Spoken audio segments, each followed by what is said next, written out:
ছোট পর্দার জনপ্রিয় নির্মাতা আবু হায়াত মাহমুদ এবার পা রাখছেন বড় পর্দায়। তার প্রথম চলচ্চিত্রের নাম once upon a time in Dhaka. Tagline আমি কালা। ঢাকার ৯০ দশকের আন্ডারওয়ার্ল্ডকে কেন্দ্র করে নির্মিত এই সিনেমার কাহিনী অনেকটাই সত্য ঘটনা অবলম্বনে। পরিচালনার পাশাপাশি ছবির ভাবনা ও নির্মাণে আবু হায়াত মাহমুদের সঙ্গী হয়েছেন লেখক মেজবাউদ্দিন সুমন, যিনি এই ছবির চিত্রনাট্য লিখেছেন। প্রথমে গুঞ্জন ছিল ছবিটিতে থাকছেন শরীফুল রাজ ও মোশাররফ করিম। সে সময় পরিচালকের পক্ষ থেকেও বিষয়টি পুরোপুরি অস্বীকার করা হয়নি। তবে বছর ঘুরতে না ঘুরতেই বড় চমক নিয়ে হাজির নির্মাতা।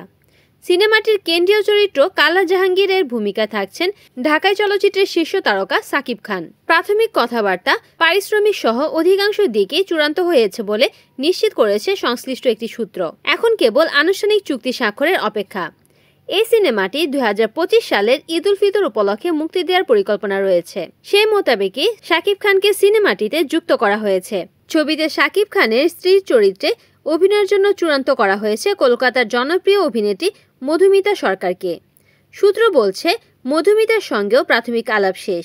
সিনেমাটিতে আরও অভিনয় করবেন তারিক আনাম খান, দিলারা জামান ও শহীদুজ্জামান সেলিম। ছবির গল্পে উঠে আসবে ৯০ দশকের ঢাকার অপরাধ জগতের বাস্তব চিত্র, যেখানে কালা জাহাঙ্গীর নামের এক ভয়ঙ্কর ও আলোচিত সন্ত্রাসীর নানা ঘটনা থাকবে।